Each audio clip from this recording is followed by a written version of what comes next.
the path we face is the one God's making. When He says go, we won't be alone. Let's take a leap of faith. Welcome to the Tales of Zeke and Elliot, parables worth pondering. Best friends Zeke and Elliot are two frogs that have many adventures around Bickers Pond. I'm Leah. Come with me and we'll move into today's story, Home Sweet Home. Let's listen.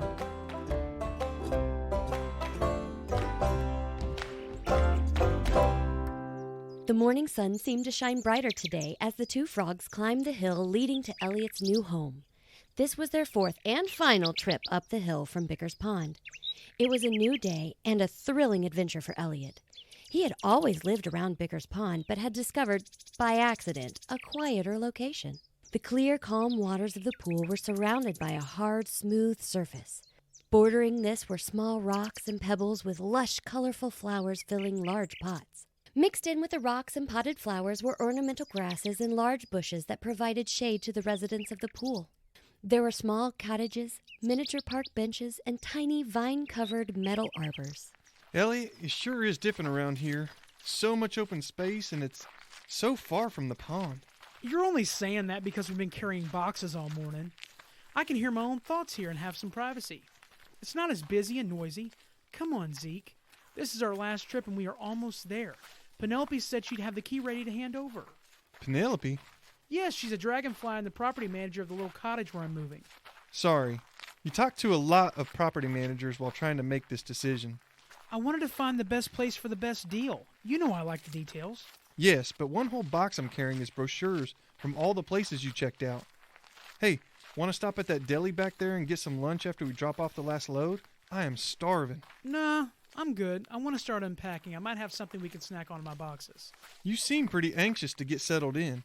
Mrs. Mouse said you could stay with her and her family tonight since you've moved out. No way. I'm staying at my place. You think we can get it all unpacked and ready by tonight? Sure, and I've got you to help me out, right, buddy? But I don't see why you have to be in such a rush, especially when you don't know any creatures around the pool yet. I'll get to know some neighbors sooner or later. Here we are, home sweet home. The two frogs walked through the door of the stone cottage and looked around. The sandy floor had been swept smooth, and the boxes from the previous trips were stacked in front of a fireplace. On either side were built-in bookshelves. To the left was a small kitchen with toadstools at the counter. Past the kitchen was a cozy room with a bed waiting to be made up with Elliot's patchwork quilt. Set your boxes over there with the others. I've put them all in order of how I want to unpack them. Of course you did. Want me to start unboxing things now? Yeah, let's start with box one. I know.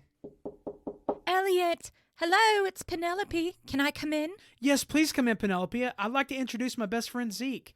Very nice to meet you, Zeke. How do you like Elliot's new place? No, it's very nice to meet you too, ma'am. I think it's real nice. It's quiet compared to Bickers Pond. What's the best place to get something to eat around here? We've been working all morning carrying boxes. Most of us like to grab something at Drake's Deli. It's down on the corner by the ornamental grass. That'll work. Elliot, have you been? Not yet. Let's get some of these boxes unpacked and then go. Deal. And that's my cue to let you two get busy. Here's your key, Elliot. You're all set. Thank you, Penelope. You are most welcome. Elliot and Zeke worked for a few hours, then left to find Drake's Deli. The deli was a hollow stump butted up against the black metal fence. They entered under a green and white striped awning. Above the door, a small bell announced their entrance. A brown duck motioned for them to sit at one of the 3 bistro tables. Good afternoon. Welcome to Drake's Deli. You're obviously new around here because I know everyone. I'm Mrs. Drake. My husband is Mr. Drake, the owner and cook. I'm not a waitress, so don't be snapping your fingers at me. Casey is running late, as usual, and she'll take care of you once she gets here. Now, what would you two like to drink before we get started? We have fresh squeezed lemonade, acorn tea, and water. Water. Yeah, that sounds good. We're real thirsty. I'll be back with 2 waters then. Elliot, you sure you want to move here? I'll admit, she makes me a little nervous. While Zeke and Elliot looked over the menu hanging above the counter, they took in their surroundings. The walls were lined with shelves filled with dried goods, preserves, and jams. A variety of cold cuts and prepared salads were visible through the deli case, and a refrigerated display offered an assortment of delectable desserts. As the two were eyeing the cherry pie, a burst of wind blew the front door open, and with it a disheveled-looking frog. She was carrying, or trying to carry, a bag, a cup of coffee, and some sort of large sketch pad. "I'm so sorry, Mrs. Drake. I got distracted with my sketches, and I lost track of time." That's the third time this week, Casey. And yesterday it was my class you were late for. Now, Mr. Drake doesn't know about the other 2 times this week, but he did notice today. I can't keep covering for you. Go take care of those 2 frogs. "Yes, ma'am, on it." "Afternoon. Welcome to Drake's. What can I get you to drink?" Water. "Oh, I see you've met Mrs. Drake. Her quack is worse than her bite. Are you ready to order your food?" Yes, please. I'm so hungry I could eat a horsefly. Me too. 2 horsefly specials coming up. Do you want onion rings with that? Definitely. Things are looking up, pal. The 2 frogs finished their meal and headed to Elliot's place to finish unpacking. The friends were worn out by sundown, and Zeke was ready to get back to the pond. Well, that's the last box, so I'm heading back for some shut-eye. What time do you want me here tomorrow? I don't know. Not too early, though. I may sleep in since it's Saturday. Okay, I'm beat. I'll see you tomorrow. Night, Elliot. Night, Zeke. Thanks.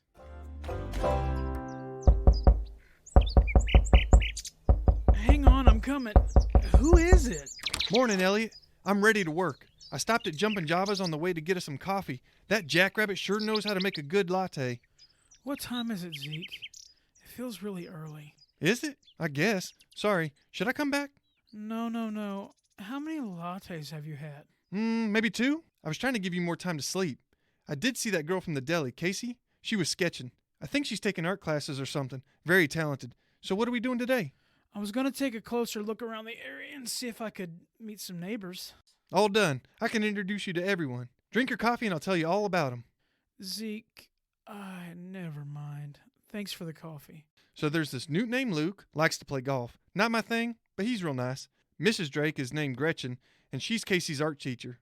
Oh, her husband is the cook, and everyone just calls him Drake. Then I met a toad named Archie. Oh, and even Zeke helped Elliot hang some pictures and unpack the kitchen items. The tiny pantry didn't hold much, but it was evident that Elliot needed to stock up on some groceries.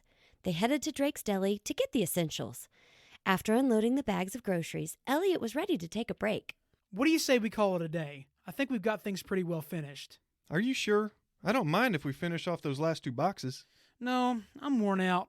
I think I want to sit and relax a bit and maybe read a book about landscaping. I really like how things are around here. It's very manicured.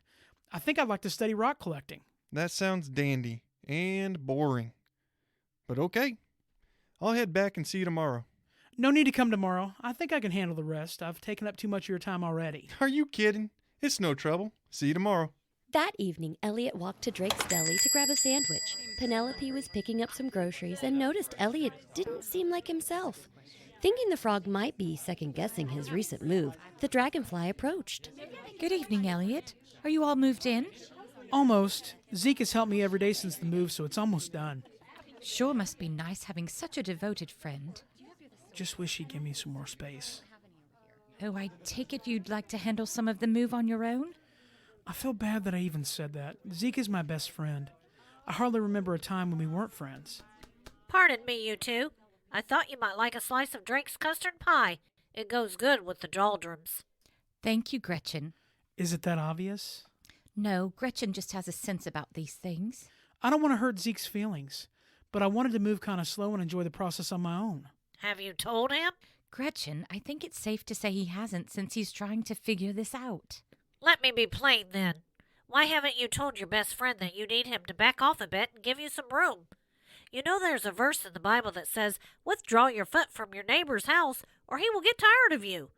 In other words, give your neighbor some room to breathe, or else you won't have a friend anymore. Does it really say that? She knows the scriptures. Proverbs 25:17. Casey is late again.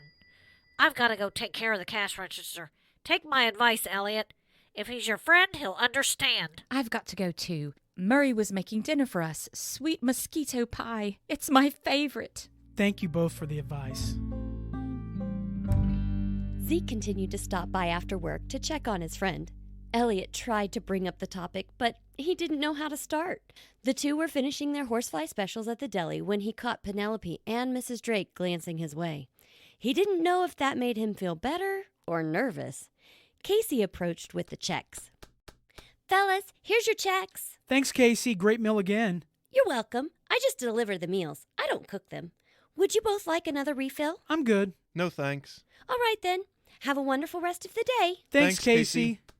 It's really quiet around here. I can see why you like it. It's not for me, but you can hear yourself think. Yeah, it is. It's very peaceful. You miss the old place any? Oh, sure. I miss the music from the Stop and Stump ringing throughout the night.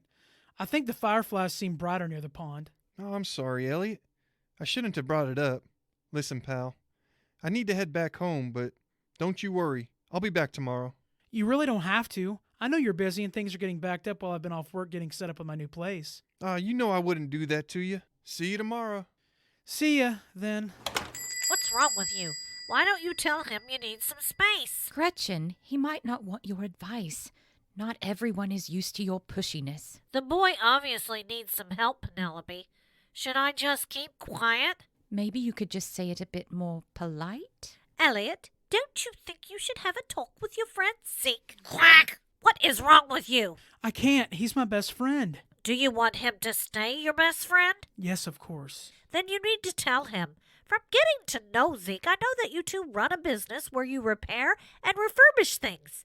You know what a battery is, don't you? Yeah, sure.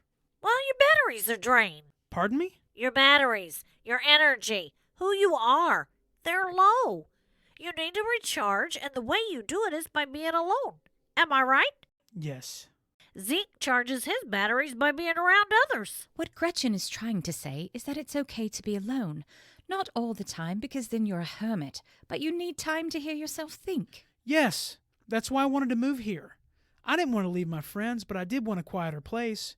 I wanted to sit and read a book if I wanted to and not feel compelled to join everyone else all the time. And that's okay. You need time alone like Zeke needs to be with people.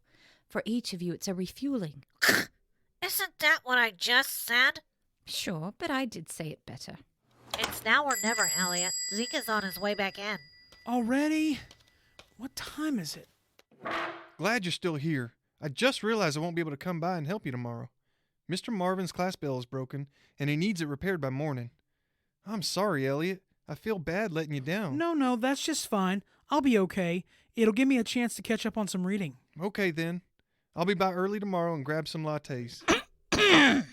Zeke, I could actually use some time on my own. I want to get settled in, kind of get used to my place, think for a bit by myself. You do? I thought you just said you were homesick. No, I said I miss the pond, and I do. I didn't leave because I didn't like it there, but because I wanted a less busy surroundings. I needed a place where I could go to be alone and refuel. Refuel? Oh, like charge your batteries. Yes. Going all the time drains me. For you, though, it's like a charge. I didn't know how to tell you that, especially when you've been such a huge help and the very best friend a frog could have. This was a new adventure for me, and I wanted to take a bit of a leap on my own, And I came in and bowled you right over. Yeah, I'm real sorry if I sound ungrateful. You don't at all. In fact, I like that you took a chance, a leap of faith moving here. It's not your usual way, and I think that's why I rushed in to help and keep you company. I didn't want you to feel like you had to do it all on your own. Buddy, you won't see me for a few days. I've got some fishing to catch up on. I'll see you soon, but not too soon. Zeke, thanks for understanding, and seriously, thanks for all your help, buddy. That's what friends are for. Hey, Elliot, I hope you don't mind, but I made this while you two were talking. I thought maybe you might want it for your new place. Wow, Casey, Zeke mentioned you were taking art classes. This is incredible. You captured us perfectly. As promised, Zeke gave Elliot time and space to get adjusted. And Zeke was right. It wasn't like him to take a leap of faith on his own, but he had. And it turns out his creator and his best friend were never far away. Elliot asked Zeke to come over because he wanted his help hanging one more item on the wall. When Zeke arrived, Elliot showed him the drawing that Casey had sketched. They stared at the likeness they saw. Casey had captured them eating their specials and laughing at one of Zeke's jokes. Hey, Elliot, why are frogs so happy? Oh, no. Why? Because they eat whatever bugs them. Hey, Why did the frog go to the hospital? To get the operation. Oh, brother. What do stylish frogs wear? A jumpsuit. Thanks for listening to today's episode of the Tales of Zeke and Elliot, Parables Worth Pondering. Home Sweet Home reminds us that God made each one of us differently. Some people like to be around friends all the time. Others like to have some time alone. Both of these are good. The Bible talks about Jesus. He was a real man and God's son who lived perfectly. Even he went off by himself sometimes to think, to pray, or to rest. He also loved to be among people. He had 12 friends. We call them disciples. And they were with him a lot. They ate and talked and traveled together. So if Jesus, a man and God's son, needed time with lots of people and time alone, so can we.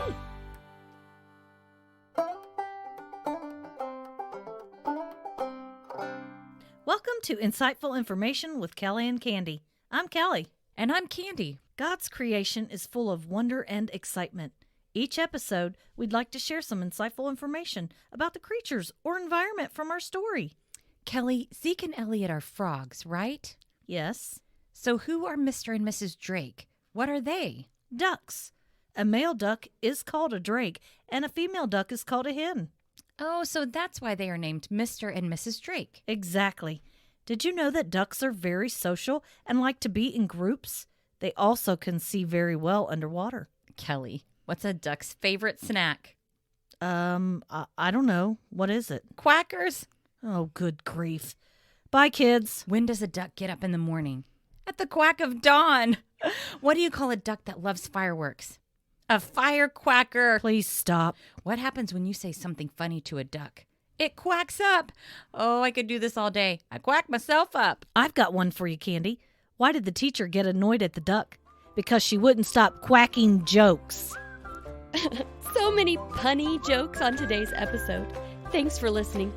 Parents, if you enjoy these stories, please like and review us on your favorite podcast app.